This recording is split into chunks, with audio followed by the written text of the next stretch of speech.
All right, let's go ahead and get started. So welcome everyone to Ask Us About Resumes. I'm Rebecca Nelson, the Associate Director of the Career Planning and Development Center, and I'm joined by Carrie Lee and John Holsty, Assistant Directors of the Career Planning and Development Center. Carrie is the Career Advisor for students in the Walker School of Business and Technology and the School of Education, and John is the Career Advisor for students in the College of Arts and Sciences, Leisure Dean College of Fine Arts, and School of Communications. And I work with students who are undeclared. So both Carrie and John are here to answer your questions today about resumes. Like I said before, this session is being recorded and you'll be sent an email by the end of the day tomorrow with the recording link and any resources that John and Carrie share during this discussion, as well as information about how you can connect with our office for additional assistance. And that email is going to go to the email address associated with your Handshake account. So whatever email that is for you. First up in this session, John's going to very briefly share his top 5 tips for resume writing.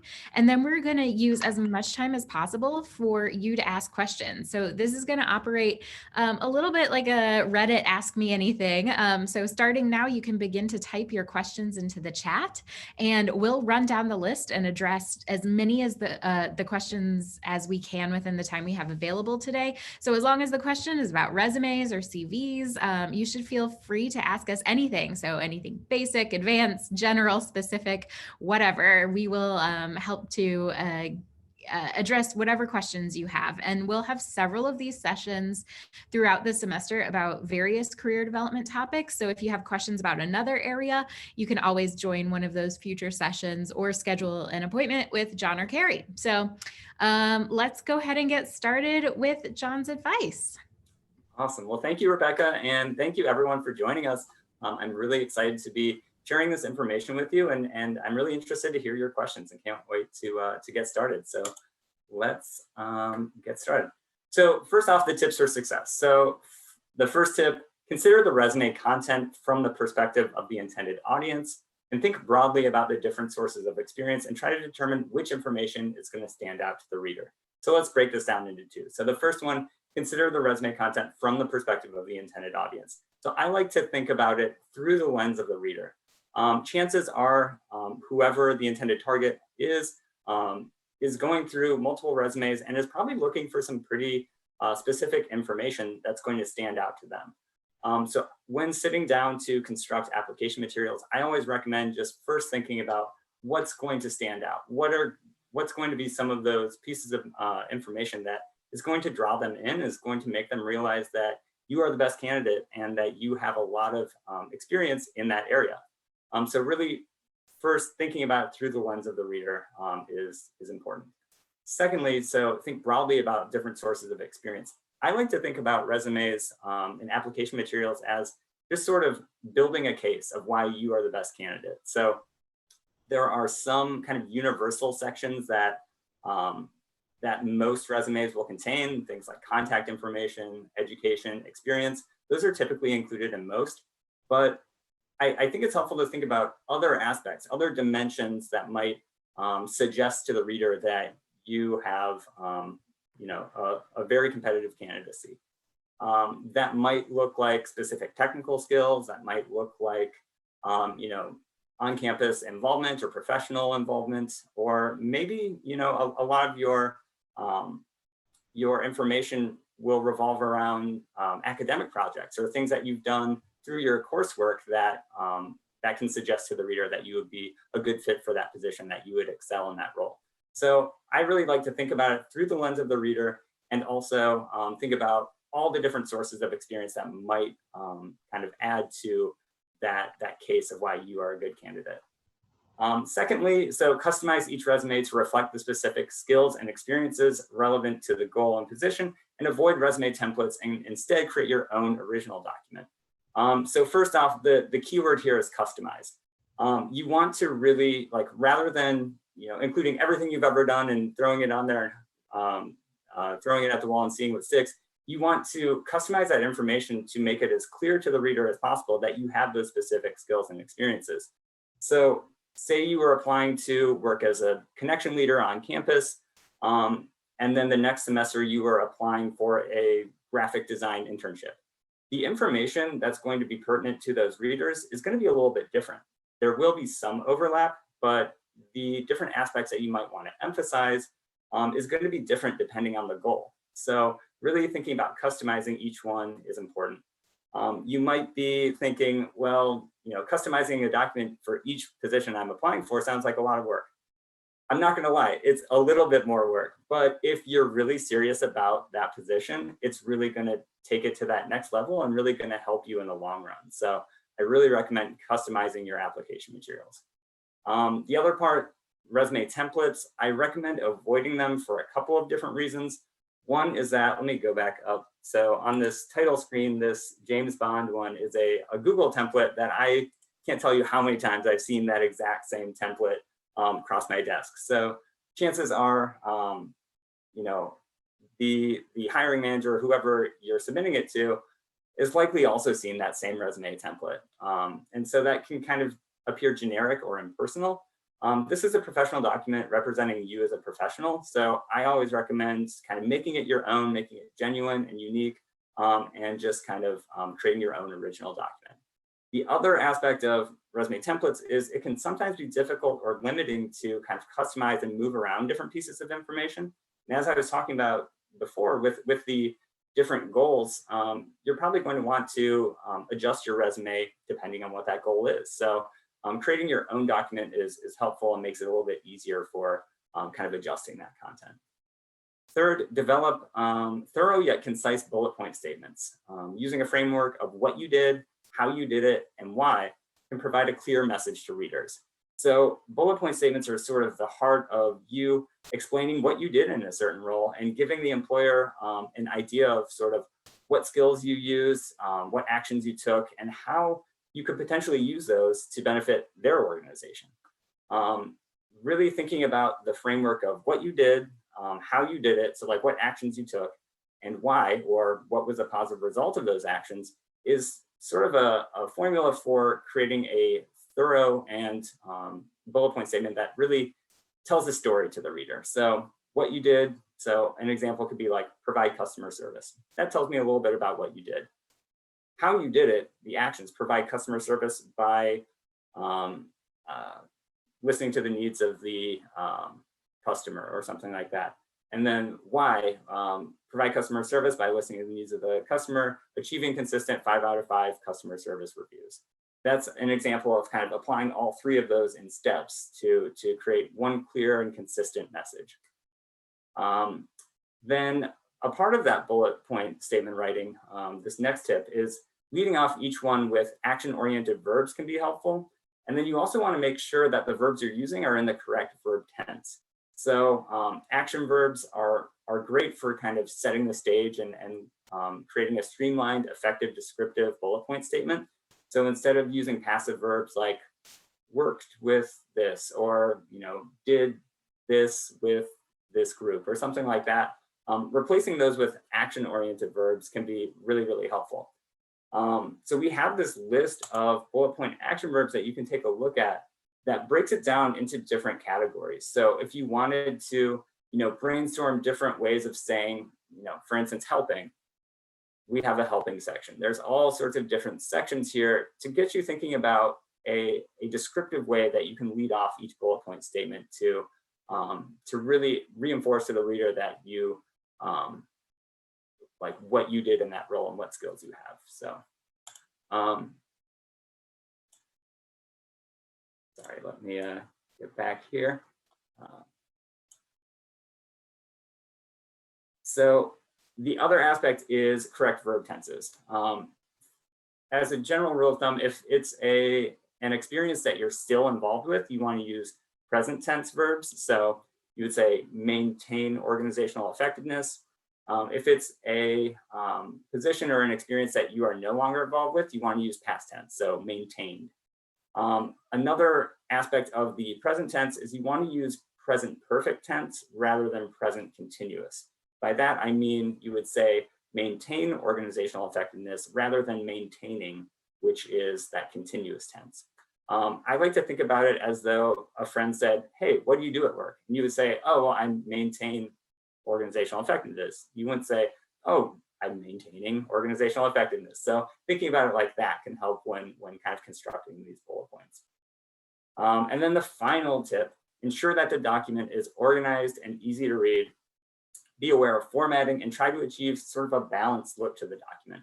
You want to make it as easy as possible for the reader to take a look at that resume and quickly glean that important information that you want them to know about.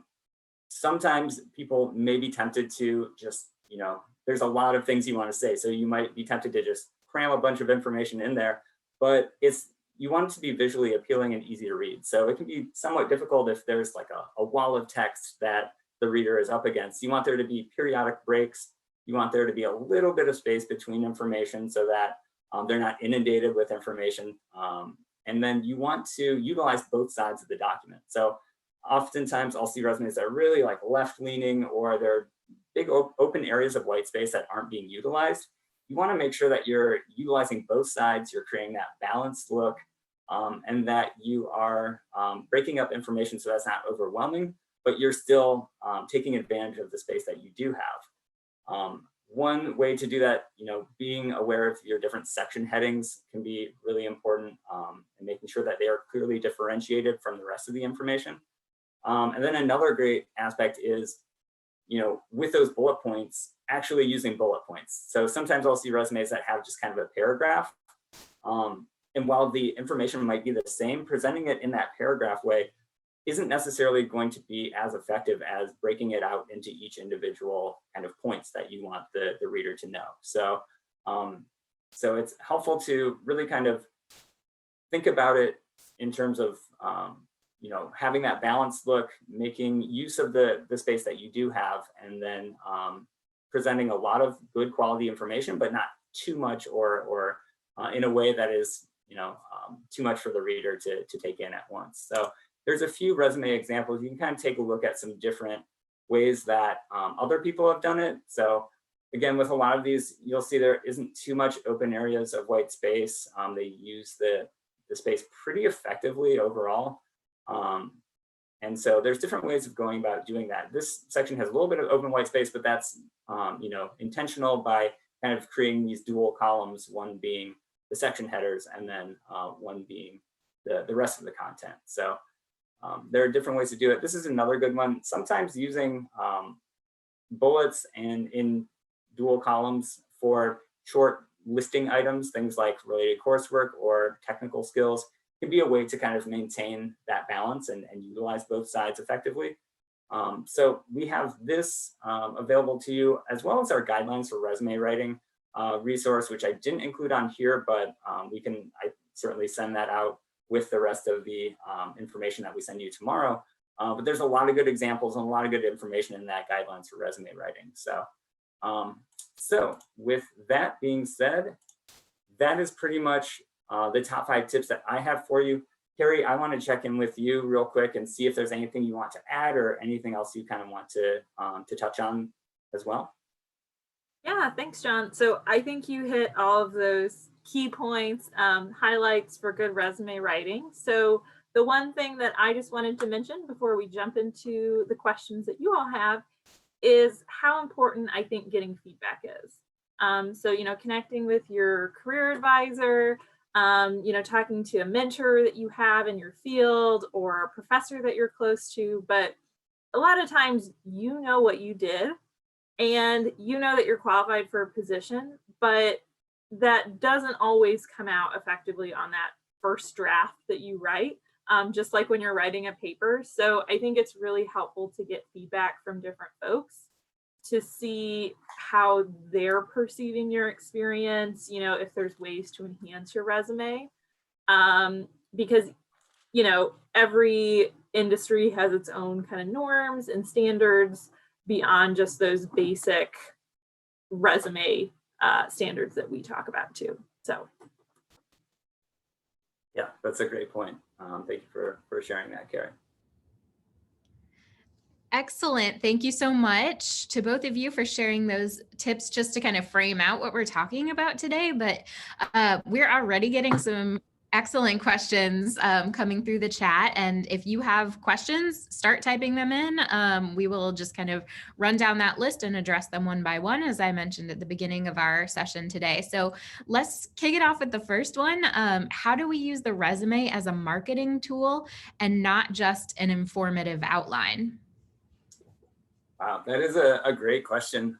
And yeah, they share similarities being an informative outline, but also that marketing piece. I mean, there are certain ways to infuse your kind of personal branding into that as well, which you can do through, a consistent styling or things like that. But when thinking about a document as a marketing tool, I think it's best to first think about what are those traits or those skills that you are trying to market? What are those things that really set you apart from the competition, or the things that really are connected to what you would be doing in that role? So kind of creating a theme to the document and to your application materials can be helpful. So kind of using your, one example would be using your cover letter to reinforce some of the information from your resume that kind of goes a bit more in depth about how you use that. So not necessarily kind of duplicating it exactly or verbatim,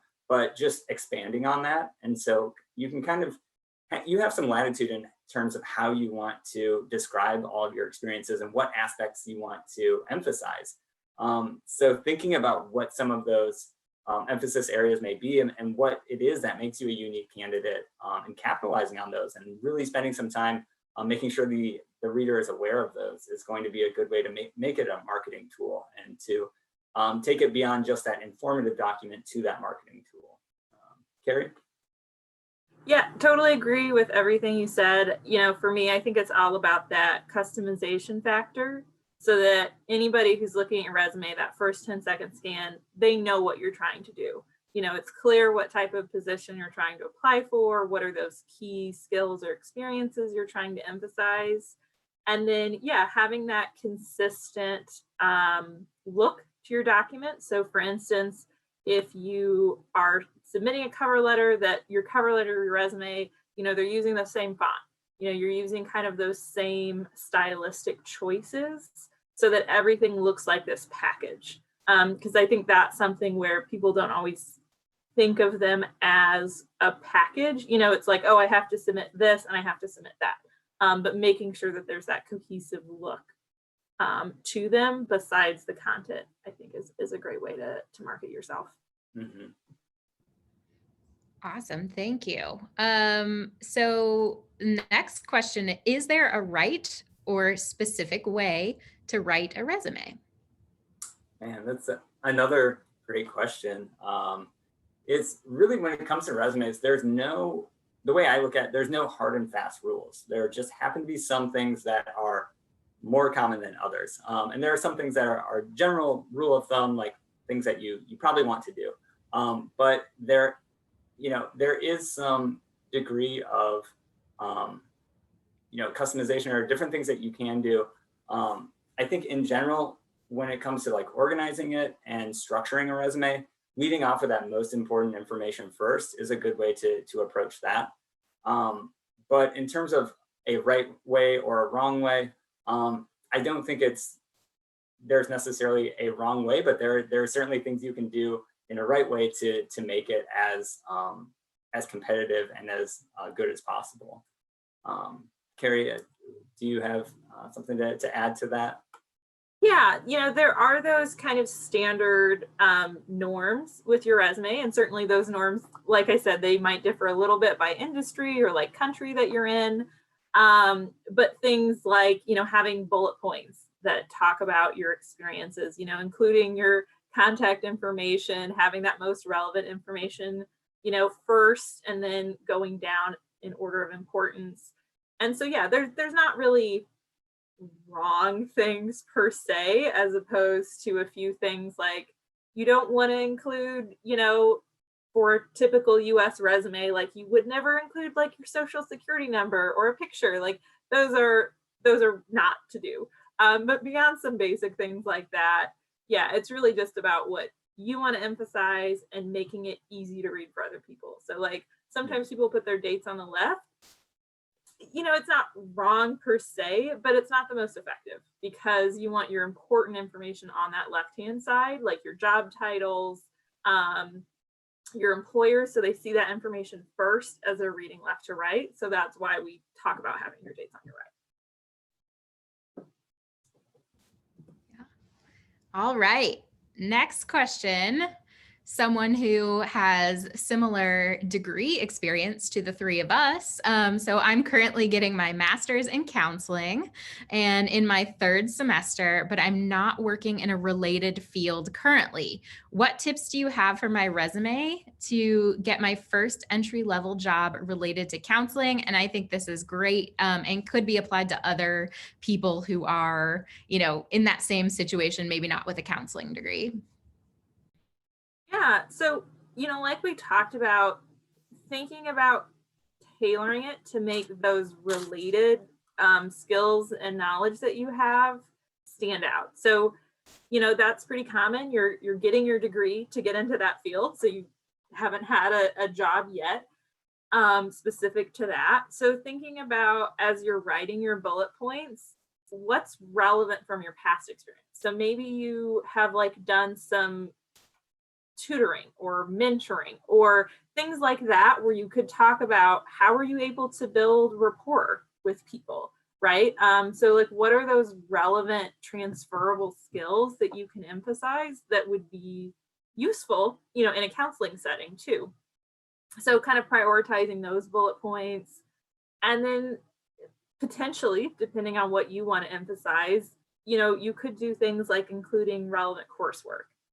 So either under your education or as a separate section, but emphasizing, oh, I've had, group counseling class, I've had substance abuse counseling, like things that might be relevant for them to know about kind of where you're at in your program, what knowledge base you're working from. And then, if you've had any kind of academic projects that you want to highlight, or not as much maybe for counseling, but for some other programs, you might have observation hours. Like if you're going to be a teacher, you maybe haven't had a job teaching yet, but you've had experience, observing, having those kind of practicum things. So those are definitely things that you could highlight. So, I think just kind of going through thinking about what are those most transferable skills, what do you think are most important? And then you can also include an objective or summary that's a little bit more tailored. So at first glance, someone can tell that's what you're looking for. Yeah, those are great points. I really think reinforcing the related classes, doing that is helpful. Really, that's a challenge, right? If you don't necessarily have all of the experience there that you want, how do you still create that theme? And there's ways to do that through, if you wanted to include professional organizations that you are involved with in some way, or as Carrie mentioned, kind of including those related classes that you've taken or academic projects that are related to, in this case, counseling, or maybe there's some volunteer experiences or different aspects of experience that are in some way related that you can all kind of, when you put them all together, suddenly you've got that theme of counseling with your education, with your related classes, with your professional organization involvement. You're slowly kind of building that theme. So I think that's really a good way to kind of compile it, and thinking broadly about all the different sources of experience that might in some way relate to counseling, and kind of including that in a nice, neat package for the employer to see. Great. Thank you. All right. So this next question is kind of more procedural. Where can we find the list of action words for resumes? I included the link in the chat to that particular resource.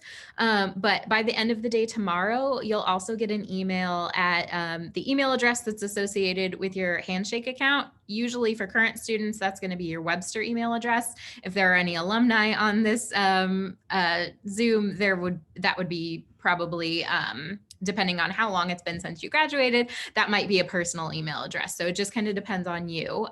But you're going to be sent this presentation that's currently you're seeing on the screen with the tips for success. And then there's the links at the bottom, the buttons to get you to resume samples and the list of action verbs that you can use to incorporate in your own resume. And then John had mentioned another resource, our guidelines for resume writing. So I'll include that that in that email as well. And then anything else that comes up today that they decide they want to share with you, if there's anything beyond those, I'm kind of keeping a list, and I will include links to any of that in that email, as well as the recording of this session. Okay, how long can the resume be? Excellent question. Yes, another fantastic question. In general, if most industry specific resumes will, you can generally condense to 1 page. There are exceptions to this. If you have, 8, 10 plus years of experience, that's all relevant experience, then you might consider, making a 2-page resume. Also, I think it's important to distinguish, resumes versus CVs. CVs are typically more academically based and used in academia, and tend to not be bound by those space requirements that resumes are often limited to, or that is more typical that they are limited to. So if at all possible, keeping it to 1 page is helpful. There's another reason to that too, is you have the reader has a limited attention span and a limited amount of time that they can spend looking at your document. So you want to make it as easy as possible for that most important information to be highlighted and to be clear to the reader. So, if you start getting into including everything you've ever done or including a whole lot of information, it makes it a little bit more difficult for the reader to kind of sift through that information to find the most notable pieces. So keeping it to 1 page and being very strategic about which pieces of information you're including and how you're highlighting them is a good kind of rule of thumb. So I typically, if at all possible, stick to 1 page. But if you have, lots and lots of relevant experience, then maybe you consider a 2-page resume. And then if you're using a CV, then you're not typically bound by those space requirements that industry-focused resumes will have. Great. So this is a fun one. Okay, I classify the years, freshman, sophomore, junior, senior, when I gain my experiences. How would I separate my high school years from my college years? Or should I use a different system of classification altogether? And I think we're talking about freshman, sophomore, junior, senior. Those are coming from a high school.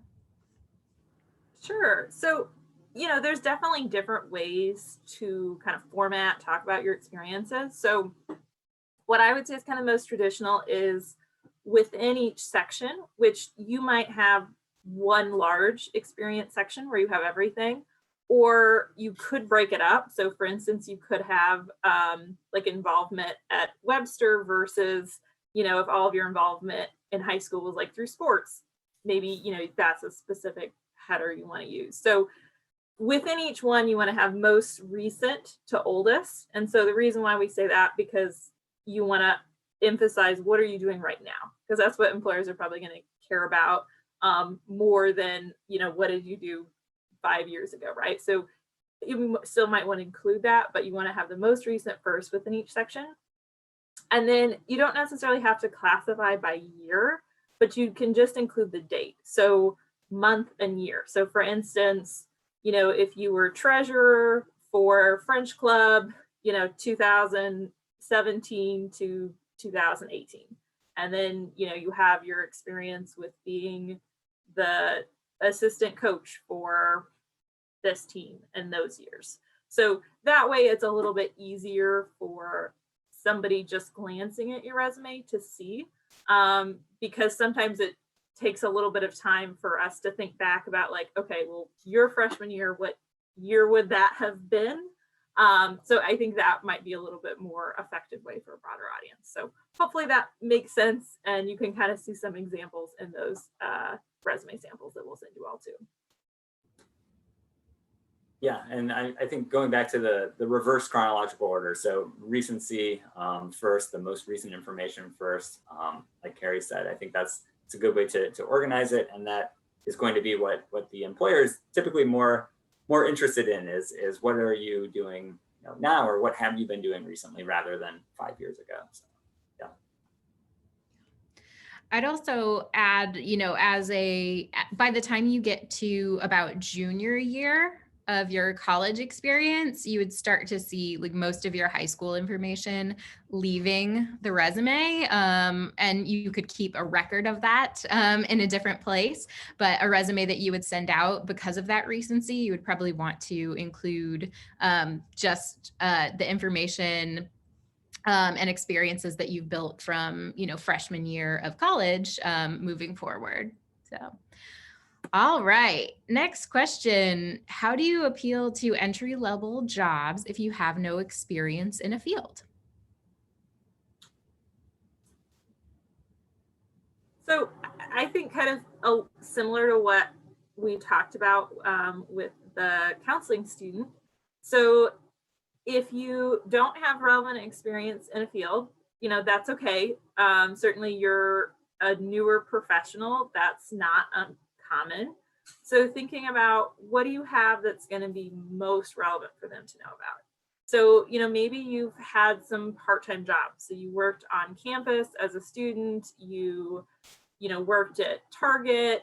So even if it's not related to your field specifically, you can still show those transferable skills, show that you have some experience, you know how to work in a professional environment. So that's still valuable for employers to know about. And then also emphasizing what relevant information you do have. So even if it's not work experience, maybe you're in an organization that's relevant. So you're in a student group for the American Marketing Association. That's great to know, right? Because that's a way for you to kind of indicate your development in marketing or your relevant coursework. If you've had some academic projects that are a little bit larger, so maybe you had to create like a mock marketing campaign for a class, or you have a capstone that you have to do for your program.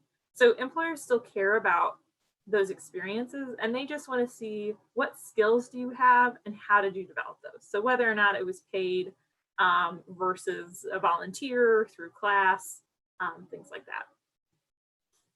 Yeah, those are great points. I think it's also important to realize it's never too late to start getting those experiences in one way or another. So you might, if you recognize that you don't necessarily have these experiences yet, maybe look into volunteer opportunities or things like internships or ways where you can develop that experience to help yourself in the future, to have something to point to in the future to say, I developed these skills through this experience. And then in terms of the entry level aspect, I think, again, kind of going back and looking at position descriptions of jobs that you might be interested in and looking for some patterns. Maybe there are some specific skills that keep popping up that you might want to highlight through your application materials, or that you do have to a degree that you want to emphasize. I think that can be helpful as well. So seems like the same would go for building a portfolio as well, right?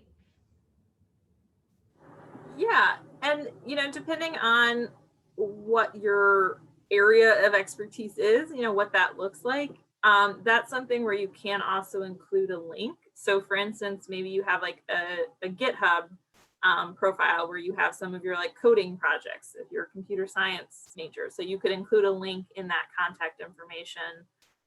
Or if you have your own personal website where you show off some of your art or design work, that's a great way to emphasize that, because that portfolio is something that they're more likely to look at a little bit into the hiring process, where they've seen like, okay, you have the right qualifications we're looking for, we're interested in you, we want to interview you, and then at that point they might look through your portfolio. So definitely you can always link to that on your resume. And then as you're selecting pieces, organizing your portfolio, thinking about that audience, so who's going to be looking at it? Do you have clear sections for how you're organizing your work? What headers are you choosing? Is it laid out in a way that people can clearly navigate it? So not just the aesthetic piece, but also that sort of organization and usability.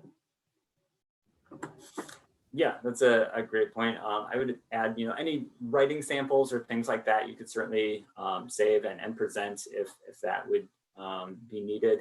Another way to kind of going back to that, how to create a theme and how to create, use resumes as a marketing tool, you can also include your LinkedIn profile with a customized LinkedIn profile handle on there as well to kind of create, different,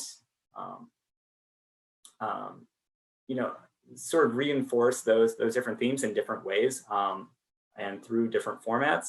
And one could also be, your portfolio as well, a standalone portfolio, as Carrie was mentioning too. But I think they're looking at different resources and how you can kind of integrate all of those together to best portray your candidacy is a good step to take.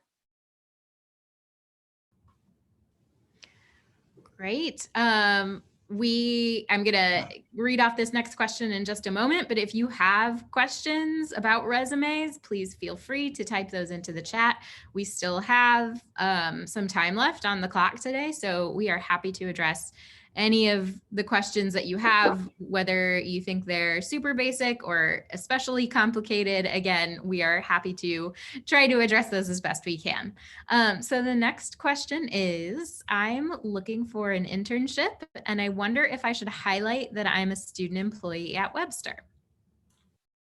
My initial answer to that would be probably. Depending on what that goal is, what that internship involves, you likely have developed a lot of skills through your student employee experience at Webster. I think another added benefit to the student employee aspect is that employees typically like to see candidates who are involved in their community or getting involved in some way. So showing that you're active and you're involved within the Webster community and working with Webster staff and faculty and students and things like that is helpful.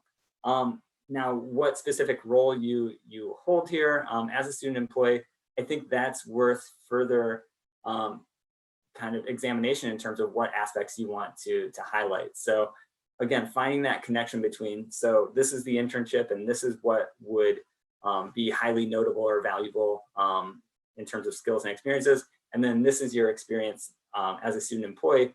Where is that overlap? How do you connect those dots in a way that really shows the employer that, through my experience at Webster, working in the such and such office, wherever it may be, I developed, customer service experience or this or that, or some of those transferable skills certainly can come into play and be very, very helpful to communicate to an employer.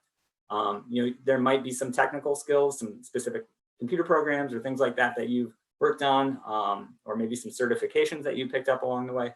But there will likely be a lot of transferable skills too that, exemplifying them through oftentimes bullet point statements is a good way to communicate that to the employer.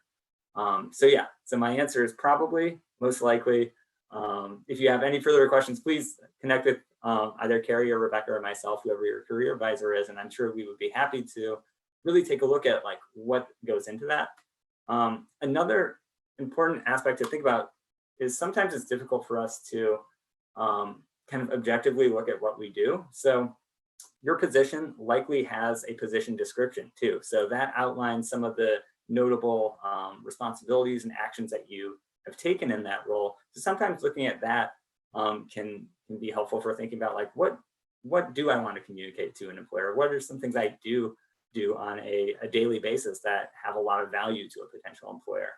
And much to Carrie's point initially, getting that feedback, maybe talk to a friend or relative or someone who has heard you talk about your experience there and think, does this align with what you know about my experience?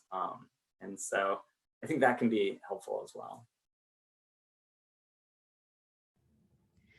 Okay, this next question definitely hits on a point that we have all seen when we review resumes, which is sometimes people leave their education off completely or their most current education off because they think it shouldn't go on their resume until that experience is completed. So how do you list that you are currently a student on your resume? Yeah, so great question. You always want to have that education section where you talk about any relevant degrees. So for instance, maybe you have, associate's degree and you're going on for your bachelor's here at Webster now, or you have a bachelor's somewhere else, you're doing your master's here. And you always want to have most recent to oldest, same as those other resume sections that we've talked about. So even if you just started your program, this is your first semester here at Webster, you still want to include it because employers want to know, what are you doing now? Where are you at in your program? So just like any other degree you have, you could list it, for instance, like Webster University, Bachelor of Arts in English, and then what's your expected graduation date? So, that might change a little bit, and that's okay. But if that's, May 2024, 23, like wherever that's at, that helps employers kind of work backwards. So then if you're applying for an internship and they see, oh, great, you're graduating in May, or, you're graduating in another year, that helps them understand where you're at in your program. So rather than listing like dates of attendance, because, some people get through their degree program in 3 years or 5 years. So that doesn't really matter so much. You just want to list that university where you're getting your degree, formal degree title, and then your expected graduation date. Yeah. John, could you maybe pull up the resume samples and we can certainly show a couple of examples of that? Yeah. So as you can see, employers are going to be less interested in when you started going to school as much as when you are expected to graduate. So having that expected or anticipated, and then the month and the year can be pretty helpful. So, again, expected May 2021. You'll see there aren't really any that say I started in 2017 or anything quite like that, because that's not quite as relevant. So this is their graduation date. This is someone that already graduated. So yeah, focusing on when that graduation was or is going to likely take place is the best way to do that. But definitely including your education experience, your time at Webster. I would say more often than not, that's what you want to kind of lead off with after your contact information, because oftentimes that's going to be the most relevant to your goal, whatever that is.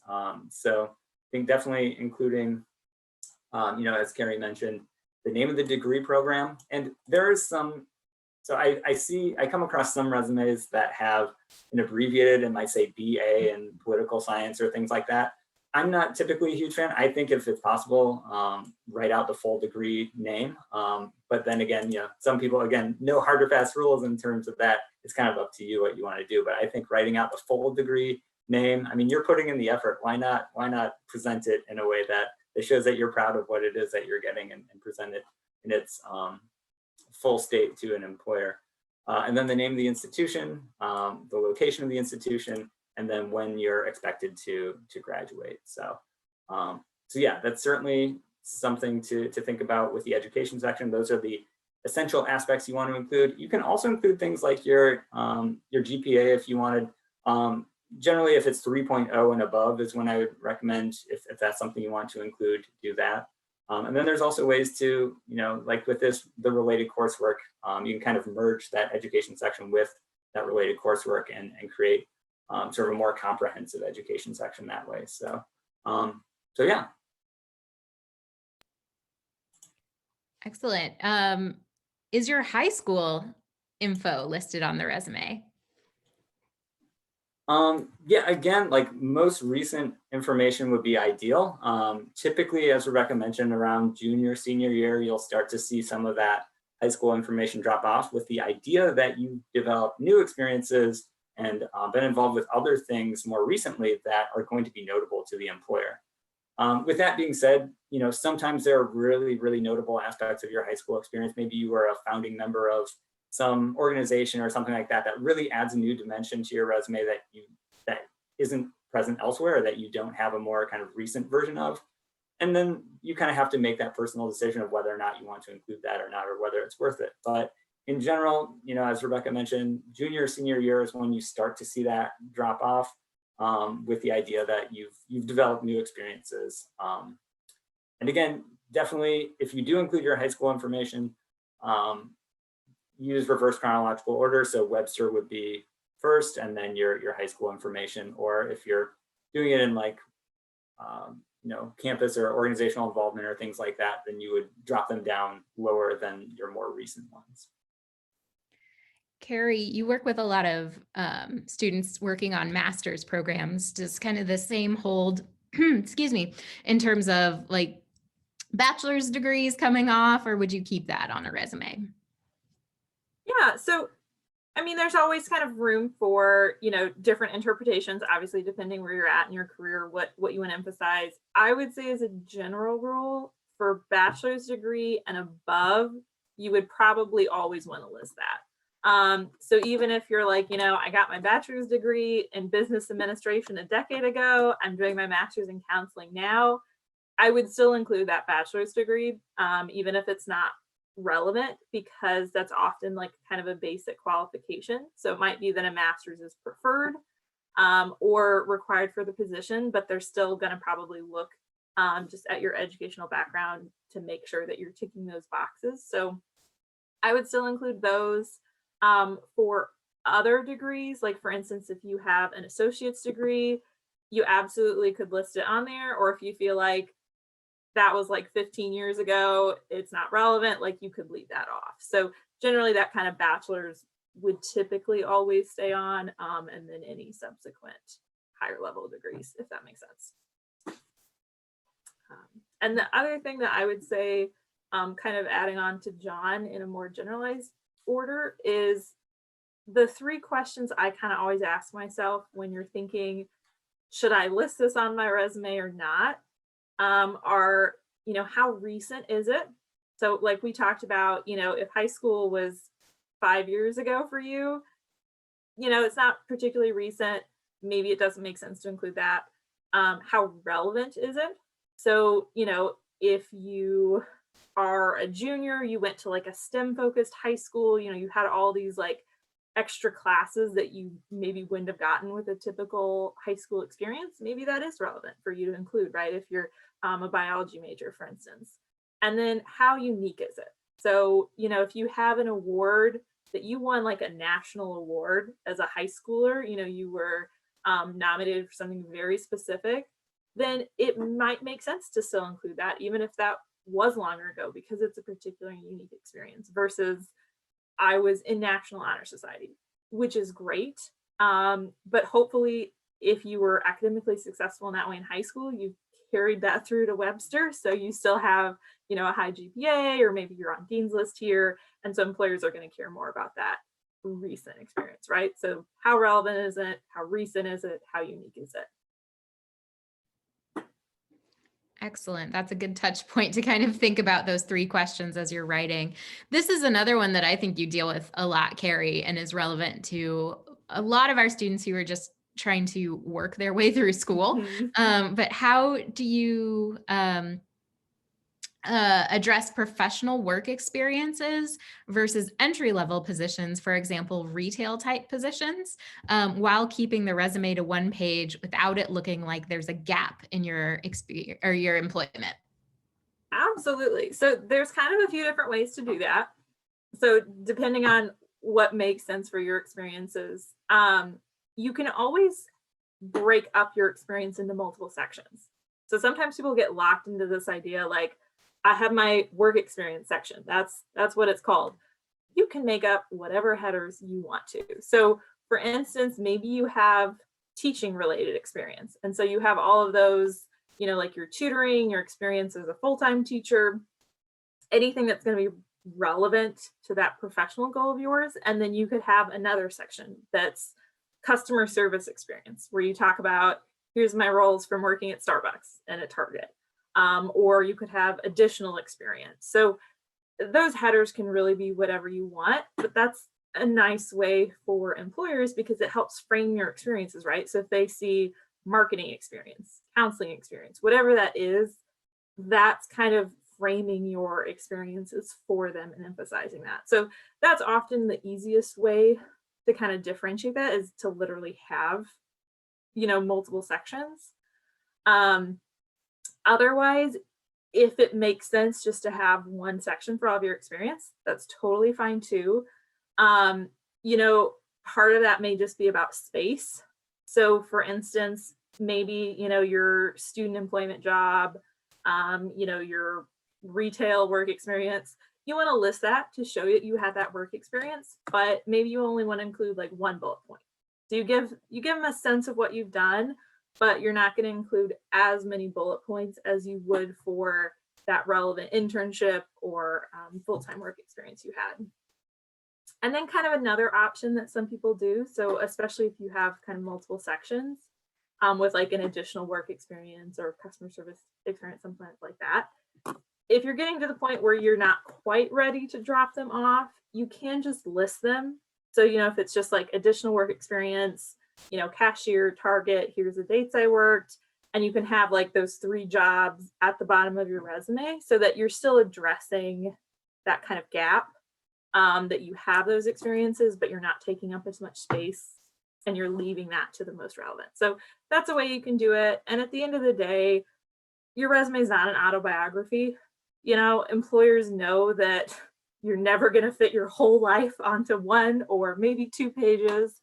So, that's something to keep in mind too. Like if you have a 6-month gap, that's fine. That's not really a big deal. If you're like, oh, here's 10 years of my life that aren't accounted for, then, maybe there's another way to do that. So most of the time, employers are really only looking at that most recent, kind of up to 10 years if you're like an adult, more into your career.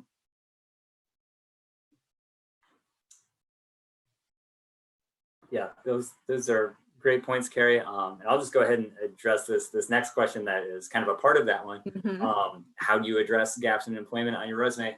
In a very general sense, I find that, again, going back to that recency aspect, I think a lot of times people are more concerned about what the employer might think than employers actually are about those gaps in your resume. It's not to say that they don't care and not every single one notices it, but I think in general, it's not as big of an issue as focusing on what you are doing right now, because that's ultimately what they want to know about, is what you're up to and what has led you to this point. Not necessarily 3 years ago there was 6 months where you don't have anything to account for what you were doing. They understand that there's a certain amount of space that you have and a certain amount of information that you can present at any given time. So I'm not as concerned, or I don't think it should be as big of a concern as wanting to just really provide some high quality information about what you're currently up to. And kind of going back to what Carrie had said about those focusing on entry level versus other ones and determining what to include without accounting for gaps. Really using fewer bullet points in certain areas is a part of it too, and choosing what you focus on. So there's another example. Let me pull this up real fast. So this one, they have their work experience where they just have 2 bullet points talking about their experience in customer service working here. But a lot of the other section headings, like Carrie had mentioned, like you have your choice of what you want to call different sections. So academic experience or marketing experience or professional experience or things like that.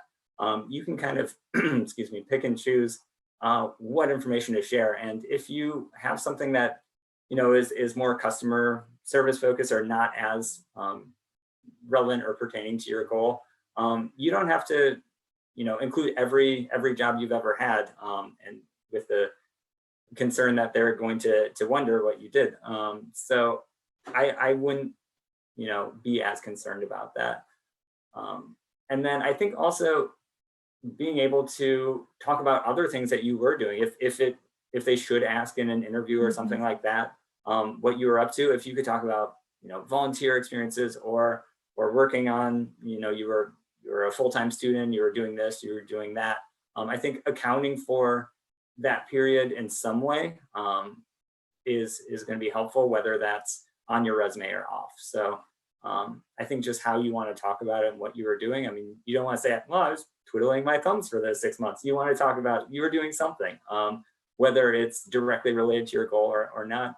You want to show that you were active with something or you were engaged in some activity. So that's one way to kind of overcome that too, if they ask in an interview setting, can you account for this gap? Which again, I think is not quite as likely to happen as we maybe make it out to be, but being prepared and thinking about what you would want to say can be helpful. So, Carrie, do you have anything to add?